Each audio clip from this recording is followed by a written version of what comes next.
Hello' everyone, ভালনে আপোনালোকৰ? আশা কৰোঁ নিশ্চয় ভাল। ল'ৰা স্কুল ওলাই গ'ল। স্কুল যোৱাৰ পিছত মই ঘৰৰ কাম বন কৰি এতিয়া পাকঘৰলৈ আহিলোঁ।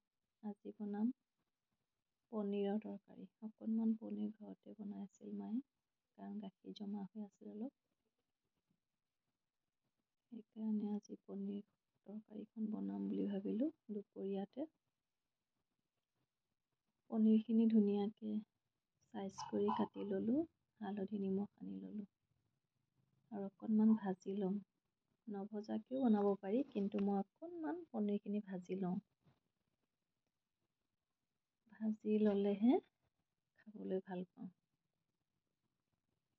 ল'ৰা স্কুল নোযোৱাহেঁতেন আজি পনীৰখিনি ভাজি থকা অৱস্থাৰ পৰাই নিলেহেঁতেন, ইমানেই ভাল পায় সি পনীৰ। কিন্তু আজি স্কুল যোৱাৰ কাৰণেহে সি পনীৰ ভাজি থকা অৱস্থাত খাবলৈ নাপালে। আৰু এনেদৰে পনীৰখিনি ভাজি ল'লোঁ।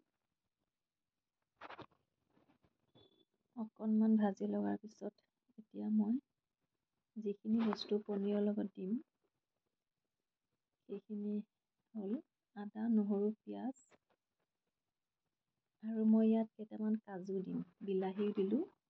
কেইটামান কাজু দিম, কাৰণ ল'ৰাই কাজু বেলেগকৈ নাখায়, খালীকৈ নাখায়। মই এইকাৰণে ইয়াতে গুড়ি কৰি দিম। নোখোৱা বস্তুটো মই তেনেকৈ কেতিয়াবা তাক দিবলৈ চেষ্টা কৰোঁ। আৰু ধুনীয়াকৈ ভাজি কৰি মিক্সিত গুড়ি কৰি ল'ম। আৰু মিক্সিত ধুনীয়াকৈ গুড়ি কৰি ল'লোঁ। চাওকচোন কিমান ধুনীয়া গুড়ি হৈ গৈছে। অকণমান বস্তুখিনি ঠাণ্ডা হ'ব লাগে, গৰমে গৰমে গুড়ি কৰিব নালাগে। তাৰপিছত কেৰাহীত তেল দি মই আলুখিনি অকণমান ভাজি ল'লোঁ।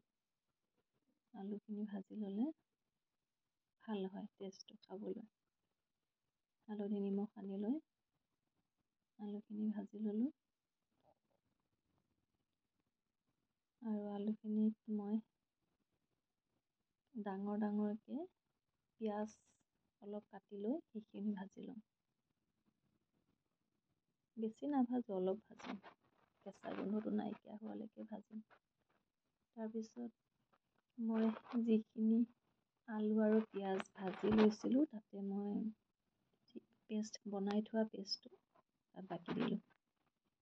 দেখিছে নহয়, মই সেইখিনি গুড়ি কৰি লৈছিলোঁ মিক্সিত, সেই পেষ্টটো মই আলু আৰু পিঁয়াজত দি দিলোঁ আৰু আলু নিসিজালৈকে উতলাই থাকিলোঁ। অকণমান চেনি দিছিলোঁ, কাৰণ বিলাহী টেঙা হ'ব পাৰে, সেইকাৰণে অকণমান চেনি দিছিলোঁ। আৰু এইখিনি আলুখিনি সিজালৈকে মই ঢাকন মাৰি থলোঁ। আৰু এতিয়া আলু সিজিল। আলু সিজাৰ পিছত মই ভাজি থোৱা পনীৰখিনি দি দিলোঁ। আৰু পনীৰৰ তৰকাৰীখন হ'বৰ সময়ত মই অকণমান কচুৰি মেথি ছটিয়াই দিলোঁ।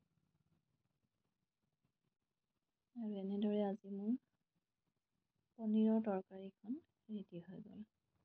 আজিলৈ আহিছোঁ।